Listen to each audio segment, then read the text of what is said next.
세상이 잠든 밤 안개가 마을을 덮습니다. 그 속에서 오래 숨겨진 진실이 다시 깨어납니다. 여기는 안개의 서재. 조용히 이야기가 시작됩니다. 신일, 연못의 새벽. 안개가 짙게 깔린 새벽이었습니다. 마을의 공기는 차갑고 습했으며 풀잎에는 밤새 맺힌 이슬이 반짝이고 있었어요. 강도윤은 손에 리드줄을 쥔 채 천천히 마을길을 걸었습니다. 그의 발걸음은 익숙하면서도 조심스러웠습니다.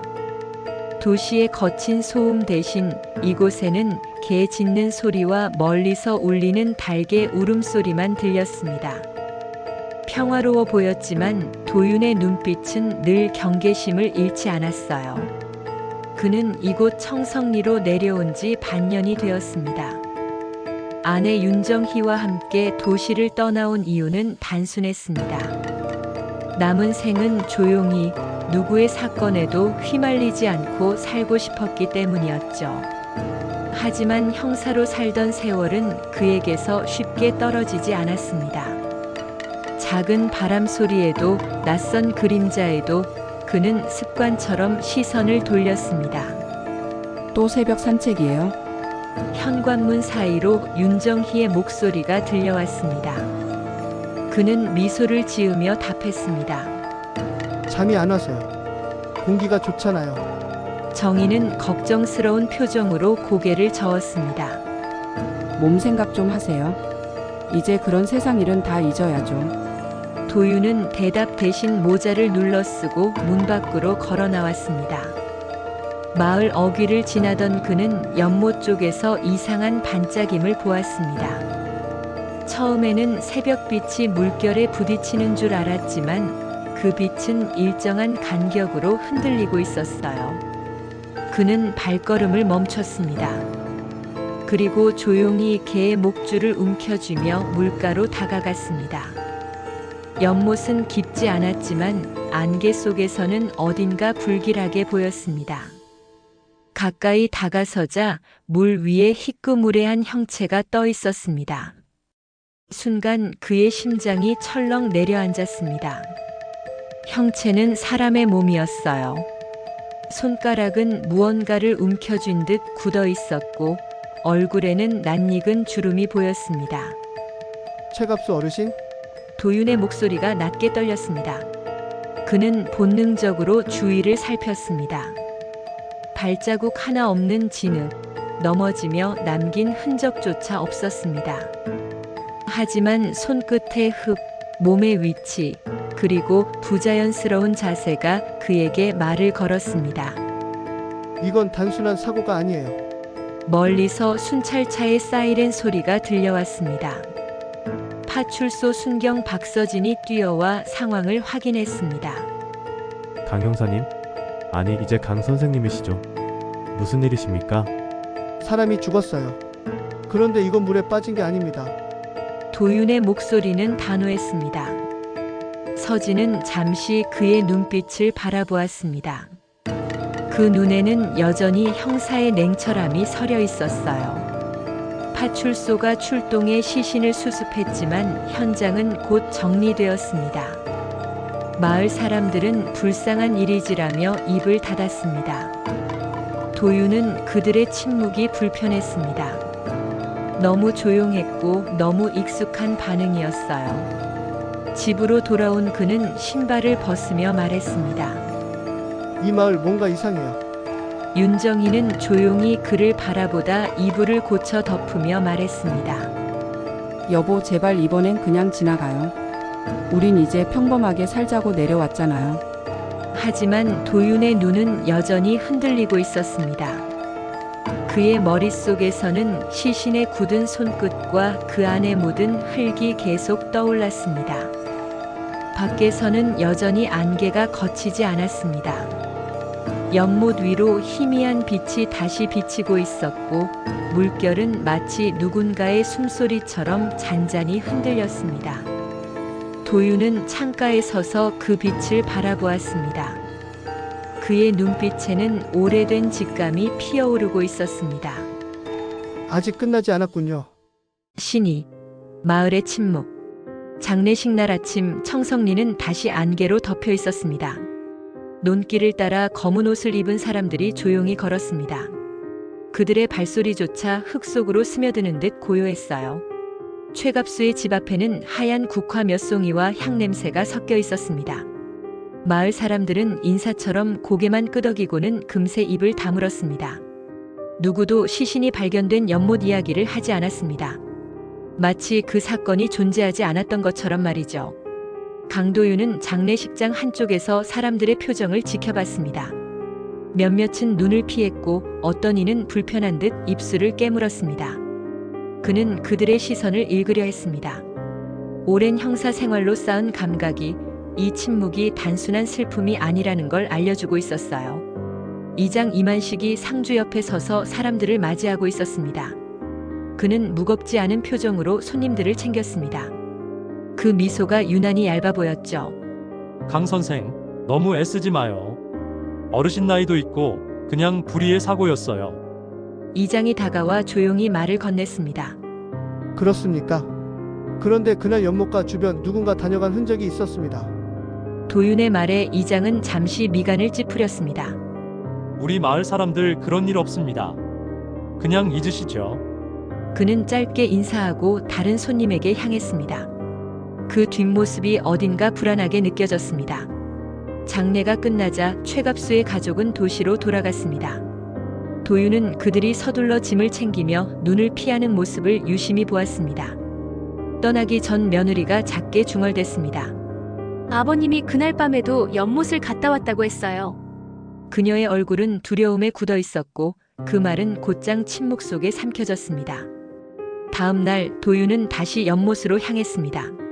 물가 주변의 진흙은 여전히 젖어 있었고 물결은 잔잔하게 흔들렸습니다. 그는 무릎을 꿇고 땅을 살폈습니다. 그곳에서 낡은 나무 조각 하나와 금속으로 된 목걸이 줄을 발견했습니다. 흙에 덮여 있었지만 오래전 것처럼 보였어요.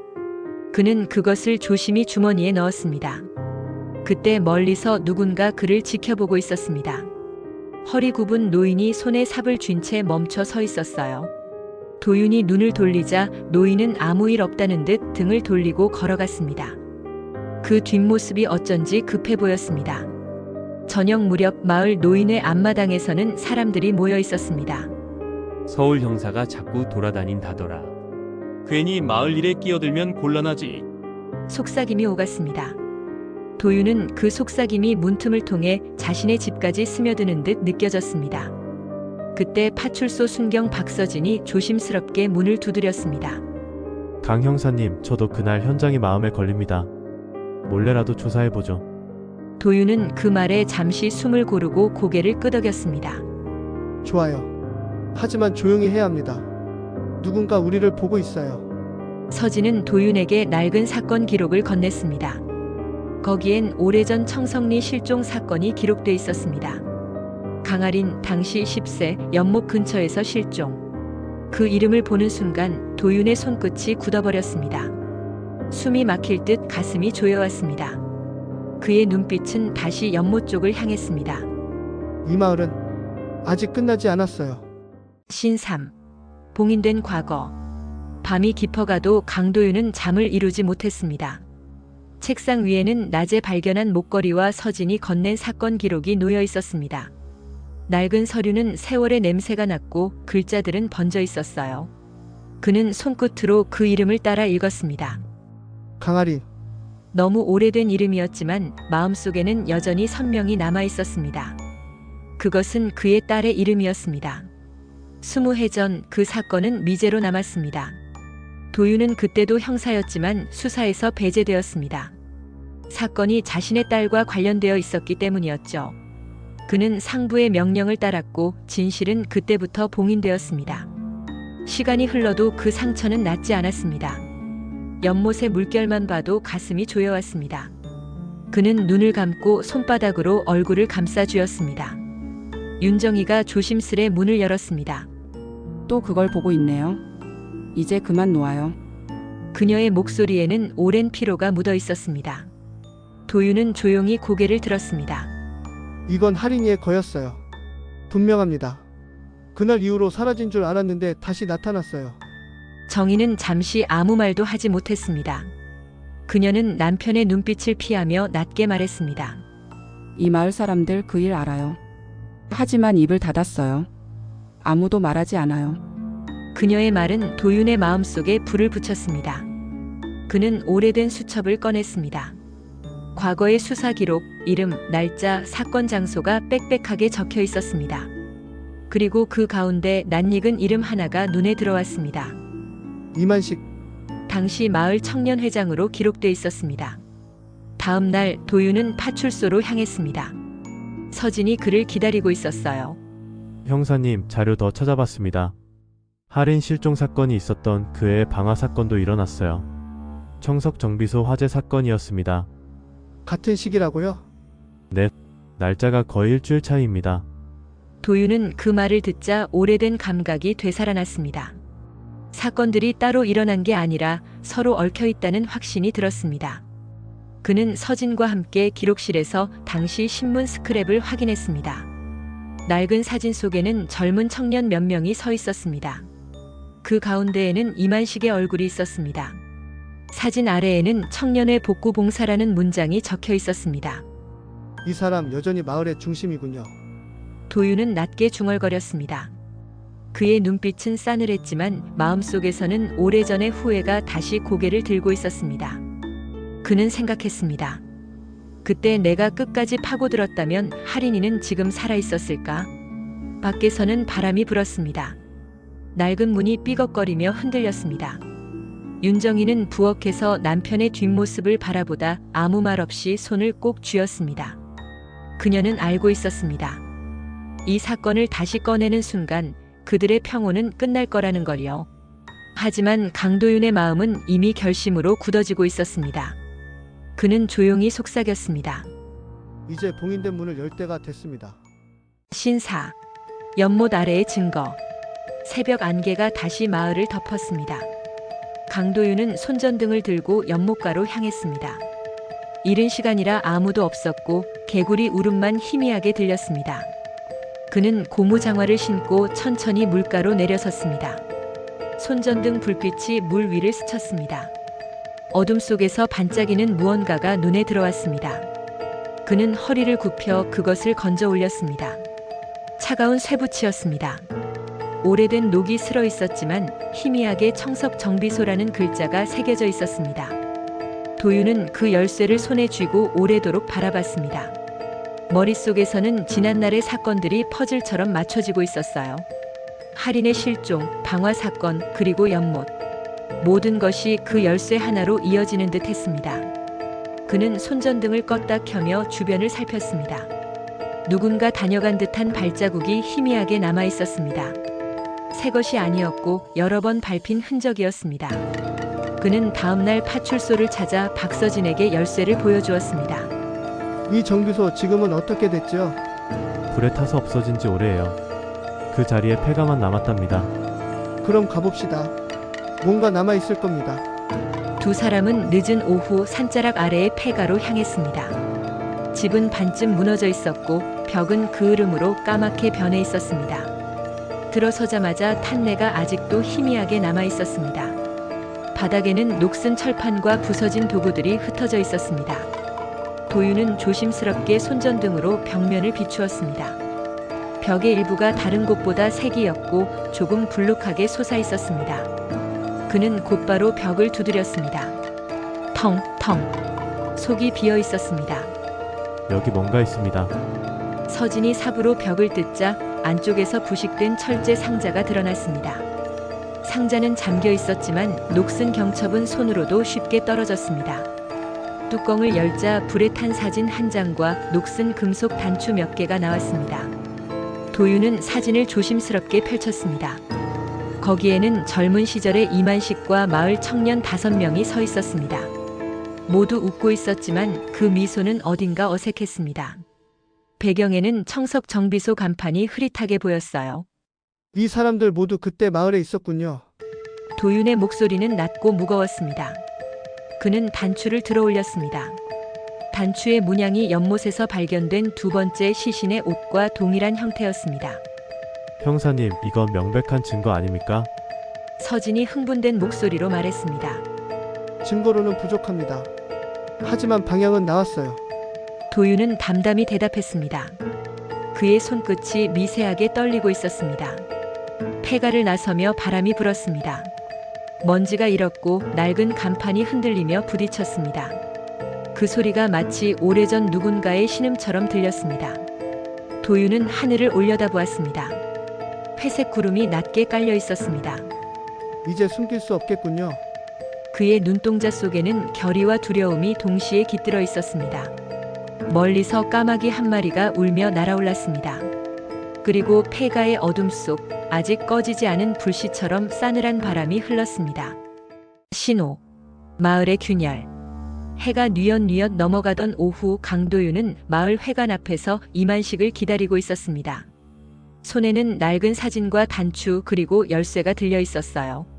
마을 어귀를 따라 아이들이 뛰어가고 멀리서 개 짖는 소리가 희미하게 들렸습니다. 잠시 후 이장이 나타났습니다. 그는 평소처럼 웃으며 다가왔지만 눈빛에는 경계가 서려 있었습니다.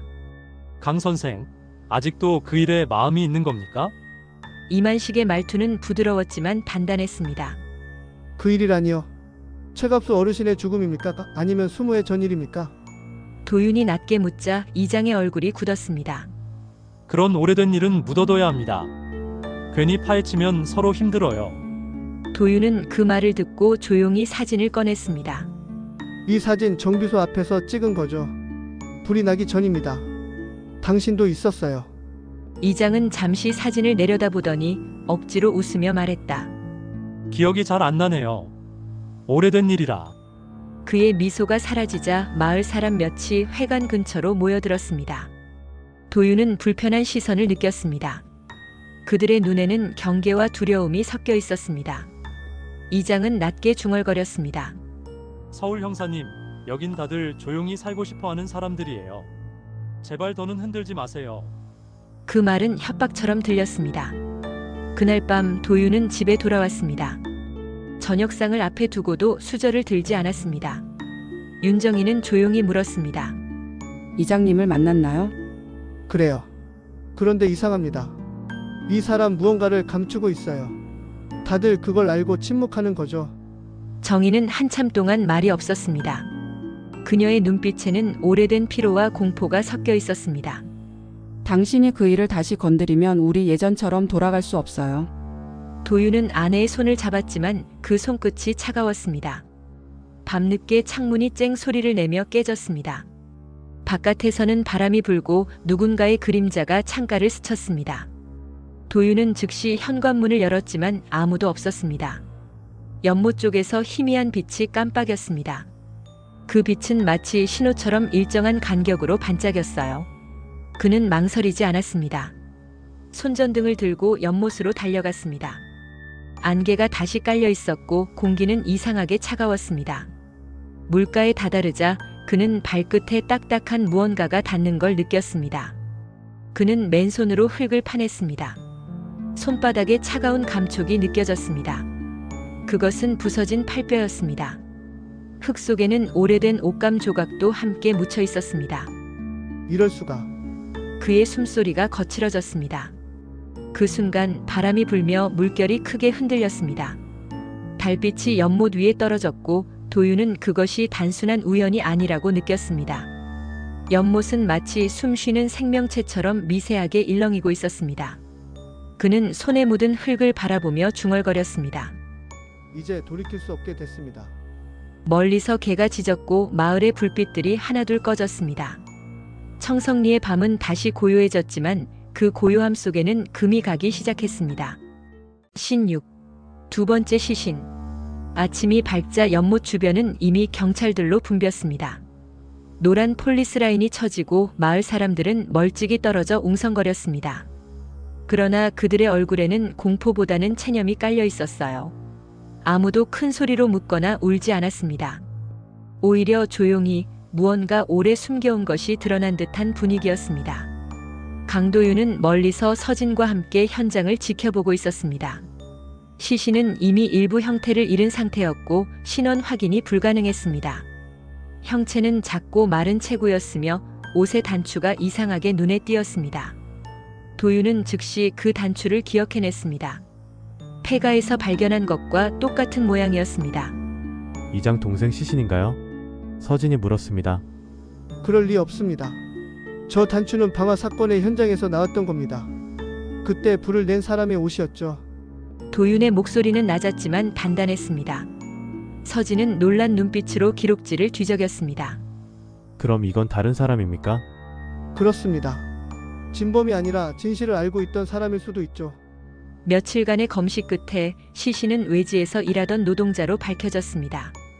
그는 방화 사건 당시 마을에서 일하고 있었다는 기록이 남아 있었습니다. 도윤은 오래된 자료를 다시 찾아봤습니다. 그 노동자는 화재 직전까지 정비소에서 일했지만 이후 행방이 묘연해졌습니다. 경찰은 그때 실종 신고조차 받지 않았습니다. 누군가 신고를 막았기 때문이었습니다. 도윤은 이장이 그 일을 알고 있었다는 확신을 가졌습니다. 그는 서진에게 낮은 목소리로 말했습니다. 이만식은 진실을 숨겼습니다. 동생을 살리기 위해서가 아니라 자신이 불을 질렀기 때문이에요. 서진은 숨을 삼켰습니다. 그럼 이 모든 게 그래요. 실종 방화 그리고 이번 사건까지 모두 같은 뿌리에서 시작된 겁니다. 그날 저녁 도윤은 집으로 돌아왔습니다. 식탁 위에는 윤정이가 올려둔 작은 상자가 있었습니다. 그녀는 오래된 종이봉투를 건넸습니다. 이걸 이제야 말해야 할 것 같아요. 그는 조심스레 봉투를 열었습니다. 그 안에는 딸 할인의 편지가 들어 있었습니다. 종이는 누렇게 바랬지만 글씨는 또렷했습니다. 아빠, 오늘 무서운 사람을 봤어요. 불 냄새가 났어요. 도윤은 편지를 읽는 내내 입술을 굳게 다물었습니다. 그의 손이 미세하게 떨렸습니다. 정희는 눈시울이 붉어지며 말했습니다. 그날 밤 할인이가 사라지기 전에 이 편지를 내게 줬어요. 그런데 그때 나는 믿지 않았어요. 그녀의 목소리는 한없이 낮고 떨렸습니다. 도윤은 천천히 의자에서 일어섰습니다. 눈빛은 더 이상 흔들리지 않았습니다. 이제 모든 조각이 맞춰졌습니다. 그 사람을 더 이상 그냥 두면 안 되겠어요. 창밖에서는 해가 지고 있었고 마을의 불빛이 하나둘 꺼져갔습니다. 연못은 다시 어두워졌습니다. 하지만 이번에는 그 속에서 더 이상 잠들지 못하는 진실이 꿈틀거리고 있었습니다. 신칠, 진실의 밤. 밤은 고요했지만 공기 속에는 이상한 긴장감이 흘렀습니다. 안개가 자욱하게 내려앉은 연못가로 강도윤이 걸어갔습니다. 손에는 할인의 목걸이와 편지가 들어 있었습니다. 바람이 불 때마다 나뭇잎이 스치는 소리가 들렸습니다. 멀리서 개 짖는 소리가 한 번 울리고는 이내 멎었습니다. 도윤은 천천히 숨을 고르며 연못을 바라봤습니다. 그곳은 여전히 고요했고 물 위에는 달빛이 흐르고 있었어요. 잠시 후 이만식이 어둠 속에서 나타났습니다.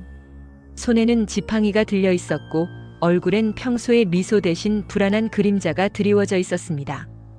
이 밤중에 무슨 일입니까, 강 선생? 이젠 다 아시잖아요. 20해 전 연못 아래에 무엇이 묻혀 있는지. 도윤의 목소리는 낮지만 단호했습니다. 이장은 짧게 웃었습니다. 형사님답게 또 증거를 찾으셨나 봅니다. 하지만 세상은 그렇게 단순하지 않아요. 이 마을은 조용히 살아야 합니다. 도윤은 주머니에서 낡은 목걸이를 꺼냈습니다. 달빛에 반짝이던 그것은 할인의 이름이 새겨진 작은 펜던트였습니다. 이걸 기억하시겠죠? 제 딸의 것입니다. 그날 당신이 불을 질렀죠. 할인이는 그걸 봤습니다. 이장의 얼굴이 굳어졌습니다.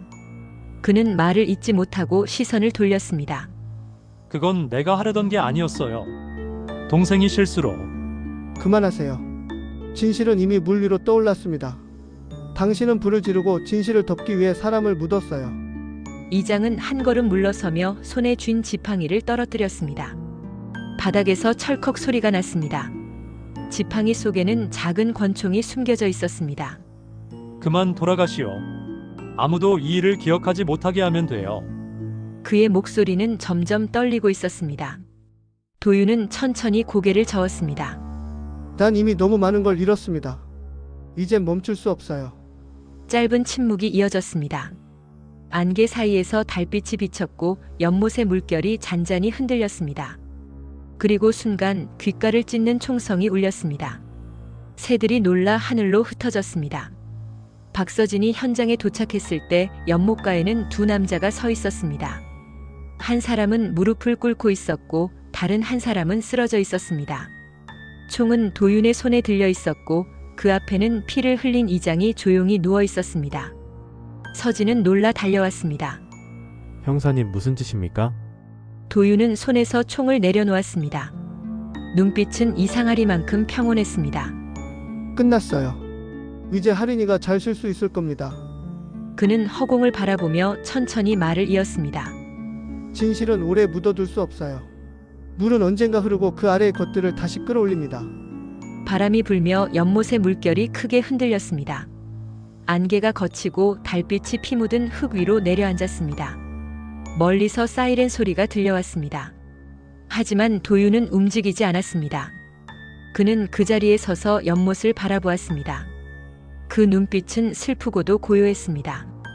그리고 그 순간 연못의 표면이 미세하게 일렁이며 하린의 웃음소리 같은 메아리가 희미하게 퍼져나갔습니다. 신 8. 에필로그. 며칠이 지나고 청성리는 다시 고요를 되찾았습니다. 연못 근처의 경찰 테이프는 거쳤고 사람들은 아무 일도 없었다는 듯 논밭으로 나갔습니다. 그러나 그들의 발걸음에는 묘한 무게가 실려 있었습니다. 누구도 이번 사건을 입 밖에 내지 않았습니다. 그저 고개를 숙이고 연못 쪽을 향해 짧게 기도하듯 손을 모을 뿐이었습니다.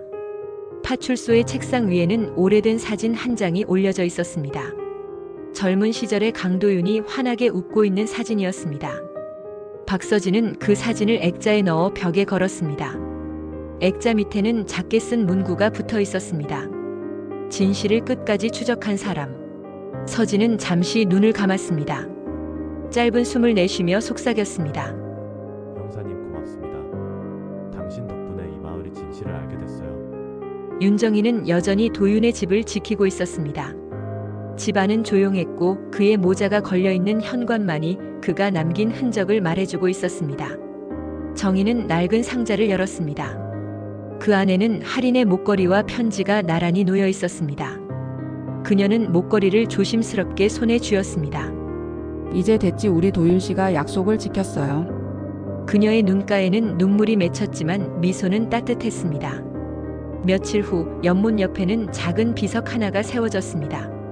강아린 진실은 물 아래에서도 숨지 않는다.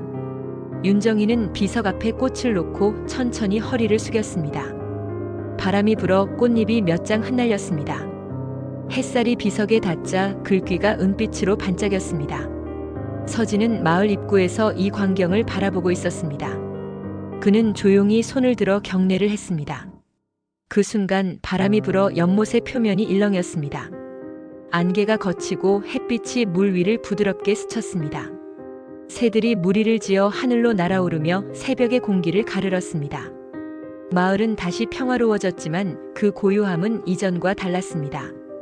이제 그 속에는 오래된 죄의 흔적이 씻기고 용서의 숨결이 깃들어 있었습니다.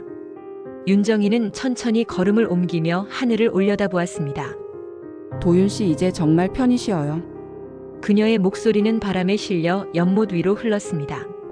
물결이 잔잔히 흔들리며 반짝였고 그 속에서 마치 누군가 미소 짓는 듯한 빛이 잠시 떠올랐다 사라졌습니다. 그리고 청성리의 아침은 다시 시작되었습니다. 닭이 울고 개가 짖고 사람들은 밭으로 나갔습니다. 하지만 연못의 물결은 여전히 고요히 속삭이고 있었습니다. 진실은 언젠가 드러난다. 그 잔잔한 울림이 마을의 평화를 지키듯 오래도록 퍼져갔습니다. 신구. 다시 깨어난 물결. 강도윤이 세상을 떠난 지 1년이 흘렀습니다. 청성리는 여전히 고요했지만 그 고요함은 어딘가 낯설었습니다. 사람들은 여전히 연못 쪽으로 눈길을 주지 않았습니다. 아이들이 그 근처에 가면 어른들이 조용히 손을 끌어당겼고 밤이면 개들도 그쪽을 향해 짖지 않았습니다. 도윤의 이름은 사람들 입에서 천천히 사라졌지만 연못은 여전히 그를 기억하고 있었습니다. 박서진은 여전히 파출소에 남아 있었습니다. 그는 매일 아침 순찰을 돌며 연못가 앞을 지났습니다. 처음엔 그곳을 피하려 했지만 어느 순간부터는 발걸음이 자연스레 그곳으로 향했습니다. 안개가 자욱한 새벽, 물 위로 빛 한 줄기가 비쳤습니다. 그것은 달빛도 가로등 불빛도 아닌 낯선 희미한 광채였습니다. 서진은 순간 숨을 멈췄습니다. 물결 아래에서 무언가 움직이고 있었어요. 그는 즉시 손전등을 꺼내 비췄습니다. 그러나 빛이 닿자마자 물결은 조용히 가라앉았습니다. 아무것도 없었습니다. 서진은 스스로를 다독였습니다. 착각이겠지. 그러나 그날 이후 이상한 신고가 이어졌습니다. 연못 근처에서 들리는 울음소리, 밤마다 물가에 피어오르는 희미한 연기, 그리고 새벽마다 들려오는 철컥하는 금소금. 며칠 뒤 마을의 젊은 농부 한 명이 파출소를 찾아왔습니다. 그는 겁먹은 얼굴로 말했습니다. 서진 순경님, 연못 밑에 뭐가 있어요? 그 사람 목소리 같아요. 그의 눈빛은 진심이었습니다. 서진은 즉시 현장으로 향했습니다. 연못 가장자리는 흙이 무너져 있었고 누군가 최근에 땅을 판 흔적이 있었습니다. 그는 조심스럽게 손전등을 비췄습니다. 그때 진흙 사이에서 낡은 금속이 반짝였습니다. 그것은 오래된 경찰 배지였습니다. 번호는 거의 지워졌지만 희미하게 보이는 이름의 일부가 서진의 시선을 멈추게 했습니다. 강도윤. 그의 심장이 세게 뛰었습니다. 배지는 물에 잠겨 있었고 마치 누군가 일부러 남겨둔 듯한 위치에 놓여 있었습니다. 서진은 무릎을 꿇고 그것을 꺼내 들었습니다. 그 순간 바람이 세차게 불며 연못의 표면이 일렁였습니다. 물결 사이에서 무언가 흙을 밀어 올리듯 움직였습니다. 그는 놀라 뒤로 물러섰습니다. 누가 거기 있습니까? 그의 외침이 메아리 쳤지만 아무 대답도 없었습니다. 대신 바람 사이로 낮은 속삭임이 흘러나왔습니다. 잊지 마요. 그 목소리는 분명 도윤의 것이었습니다. 서진은 숨을 삼키며 뒤를 돌아봤지만 아무도 없었습니다. 연못은 다시 고요했고 물결은 아무 일도 없었던 듯 잠잠했습니다. 다음 날 아침 서진은 책상 위에 그 배지를 올려두었습니다. 손가락으로 이름을 천천히 쓸어내리며 중얼거렸습니다. 형사님, 당신이 아직도 여기에 있군요. 창밖에서는 새들이 울고 마을 사람들은 평소처럼 논으로 향했습니다. 하지만 연못 위의 안개는 쉽게 거치지 않았습니다. 그 아래에서는 여전히 미세한 파문이 일렁이고 있었습니다. 마치 누군가 다시 깨어나려는 듯이요. 그리고 그날 밤 파출소 전화가 울렸습니다.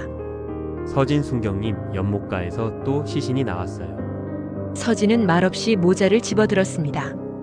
청성리의 고요한 밤이 다시 흔들리기 시작했습니다.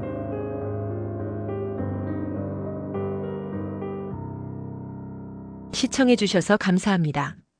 구독과 좋아요, 알림 설정 눌러주시고 시즌2를 기다려주세요. 지금까지 안개의 서재였습니다. 감사합니다.